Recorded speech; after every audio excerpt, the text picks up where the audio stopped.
Utah hollow Purple का इस्तेमाल कर रहा है। हमें इस चैप्टर में फिर से पता चलेगा कि गोजो तो गोजो है और शायद हमें पता चल जाए कि केंजाओ की जब टेक्निक खत्म हो जाएगी तब यूटा का क्या होगा।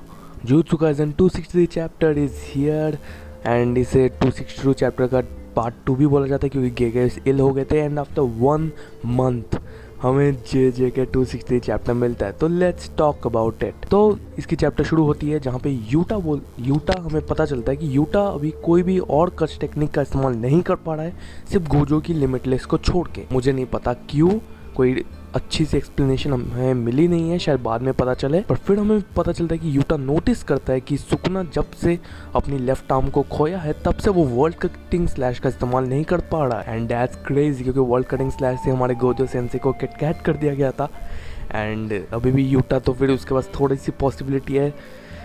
और हाँ, तब से अगर सुकुना को वर्ल्ड कटिंग स्लैश कर ही दिया तो भाई वो सबको काट कुट के जुजुत्सु काइसेन ख़त्म भी कर पाता। पर यहाँ पे प्लॉट आर्मर नहीं मिला है सुकुना को and I am happy for it.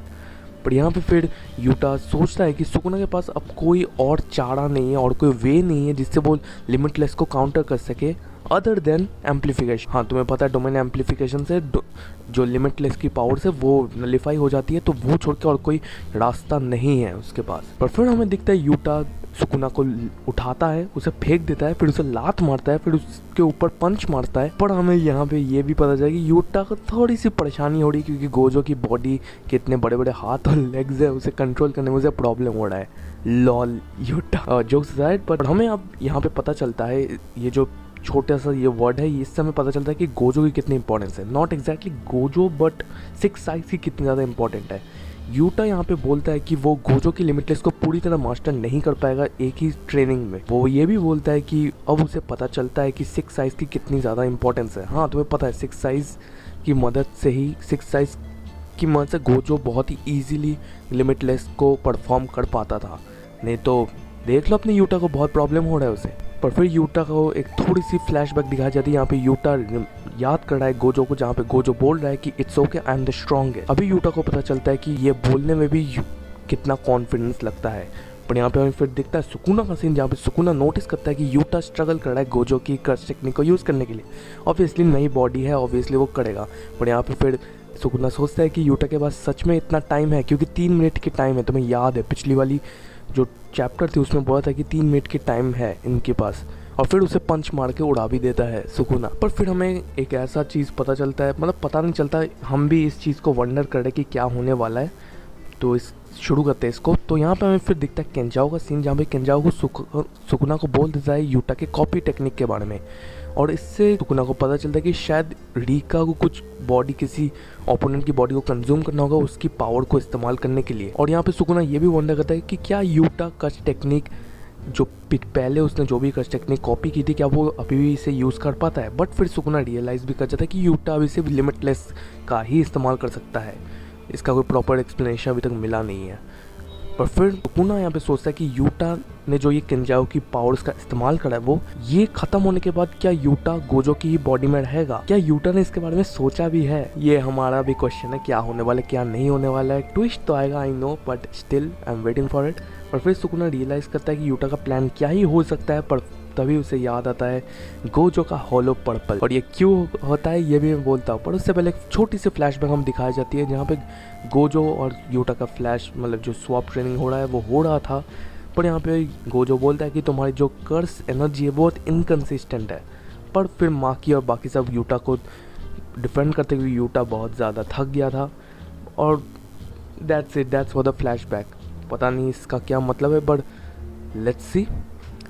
पर इस बार जो हमें पता चल रहा है उससे तुम लोग शॉक होने वाली। यूटा लिटरली हॉलो पर्पल का इस्तेमाल कर रहा है, पर सुकुना तभी उसका हाथ को पकड़ के हॉलो पर्पल को रोक भी देता है।